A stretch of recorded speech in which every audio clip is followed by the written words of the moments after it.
And so I'd like to share with you some thoughts today about this concept of leadership and service and the magic of how to create that. And the thoughts that I'll share with you today really are not limited to a large organization.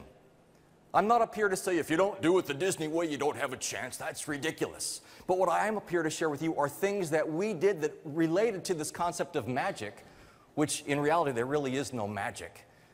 It's all about doing the ordinary in an amazing fashion every single day.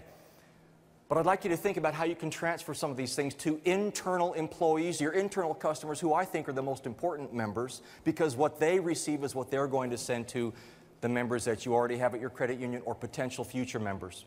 Let me just reinforce this concept of good show versus bad show with a little story. One of the ways that we would reinforce this concept at Disneyland and Disney World was when we would have our new hires come to the Disney University, the division I was in charge of.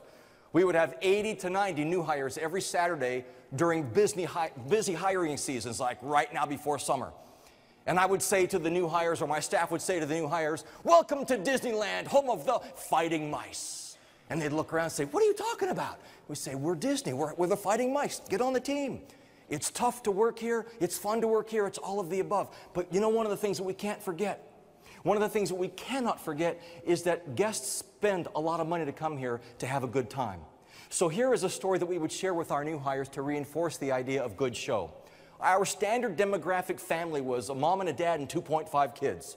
And generally, those 2.5 kids have found out several months earlier that they were going to go to Disneyland during spring break or Christmas break or summer break. And for the last few months, they have been going absolutely crazy because they're so excited. "Mommy, Daddy, we're so excited. We're going to get to go to Disneyland. And we really, really want to meet Snow White. We're going to get her autograph and her photograph." Yap, yap, yap, yap, yap for months.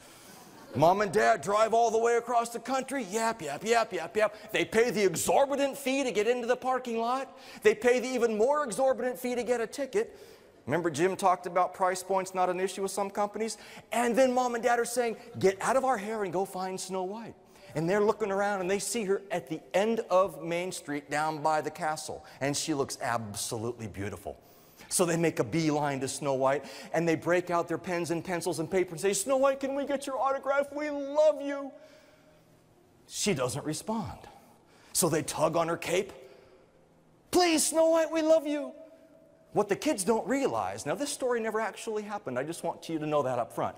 What the kids don't realize is that Snow White's already had a bad day and it's only 9 a.m. The 7 dwarfs haven't shown up to work yet, so she's in a foul mood.